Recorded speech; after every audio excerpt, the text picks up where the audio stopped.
Assalamualaikum warahmatullahi wabarakatuh. Perkenalkan, nama saya Muhammad Nur Dalam dari Program Studi Sistem Informasi, nomor induk mahasiswa 30223100024. Di sini saya mengajak teman-teman semuanya untuk mereview salah satu film berjudul The Imitation Game, yang merupakan salah satu film biografi yang diadaptasi pada tahun 2014, yang menceritakan salah satu matematikawan bernama Alan Turing yang dapat memecahkan sebuah kode enigma milik Nazi dalam Perang Dunia yang kedua.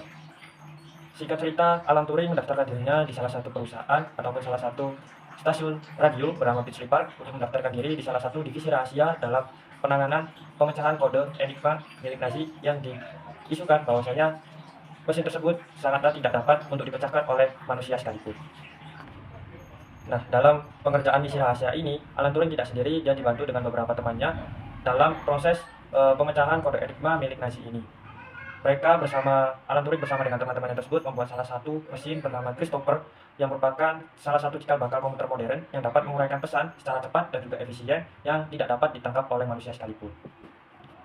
Nah, dalam proses film ini, di dalamnya banyak sekali hal-hal terkait tentang bagaimana caranya sebuah kriptografi ataupun steknografi itu bekerja. Jadi, di sini kita tahu bagaimana Alan Turing bersama teman-temannya dalam memecahkan kode enigma ini yang sudah terinskripsi, yang tidak dapat diketahui oleh semua orang ataupun manusia sekalipun. Tapi di sini Alan Turing mempunyai kecerdasan dalam hal kriptografi yang akhirnya ia mengumpulkan segala data ataupun sandi-sandi yang dikira tidak masuk akal dan akhirnya mengumpulkannya menjadi satu untuk bisa dimasukkan dalam mesin Christopher tersebut. Nah, setelah dari beberapa kali proses yang dijalankan oleh Alan Turing bersama temannya, akhirnya ia berhasil memecahkan kode enigma milik Nazi tersebut. Dan mereka bersama timnya dapat mengetahui pesan-pesan yang dikirimkan oleh pemerintah Nazi kepada para prajurit perangnya tersebut. Namun, di sini Alan Turing meminta kepada teman-temannya ataupun beberapa stakeholder jajaran pemerintahan untuk tidak memberitahu atas hal yang telah terjadi ini, karena ini merupakan salah satu sifat rahasia. Nah, di sini merupakan juga salah satu bentuk pengamanan data dalam hal steknografi. Nah, apa sih itu steknografi? Steknografi merupakan salah satu ilmu menyembunyikan informasi dalam bentuk lain. Nah, di sini bagaimana caranya kita dapat melindungi pesan ataupun informasi yang kita berikan dalam sebuah bentuk lain agar tidak diketahui oleh orang-orang yang ingin mengetahui pesan kita tersebut. Nah, dalam satu contoh, itu adalah sebuah teks yang dapat kita simpan dalam suatu gambar dan tidak dapat diketahui oleh semua orang. Nah, setelah itu apa sih perbedaan dari steknografi dan juga kriptografi? Nah, kalau kriptografi itu bagaimana pesan itu dilindungi oleh sebuah inskripsi yang dimana pesan tersebut yang telah dilindungi enkripsi tersebut hanya bisa dilihat oleh seseorang yang punya kunci dekripsi tersebut. Jadi, dalam sebuah teks tersebut sudah terlindungi oleh sebuah enkripsi yang dimana teks tersebut dirubah dengan sebuah huruf-huruf yang tidak kita ketahui. Namun, kita bisa mengaksesnya jika kita mempunyai kunci dekripsinya. Sedangkan steknografi, bagaimana caranya kita berupaya untuk mengamankan informasi kita agar tidak sama sekali diketahui oleh publik. Nah, peran steknografi sendiri dalam keamanan data sendiri yaitu satu, mengamankan pesan ataupun informasi dari pihak ketiga. Yang kedua, mengirimkan pesan sensitif tanpa takut untuk dicurigai. Yang ketiga, untuk melindungi situs keamanan, apalagi saat dilakukan dalam keadaan genting ataupun dalam keadaan terancam.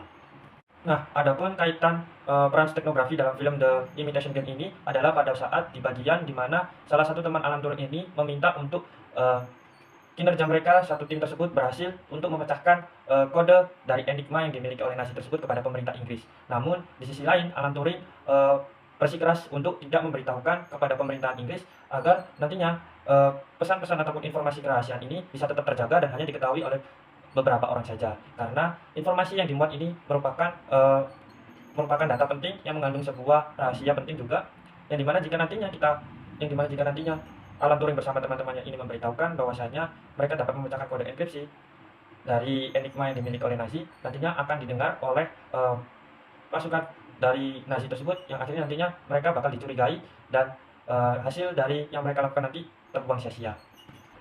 Nah, dalam penyembunyian informasinya ini, Alan Turing juga bekerja sama dengan salah satu pengurus pemerintahan. Dalam ini adalah salah satu pengurus militer di Inggris, di mana dia meminta untuk merahasiakan ataupun tidak menyebarluaskan tentang peristiwa ini. Jadi, Alan Turing meminta untuk pemerintah tersebut membuat salah satu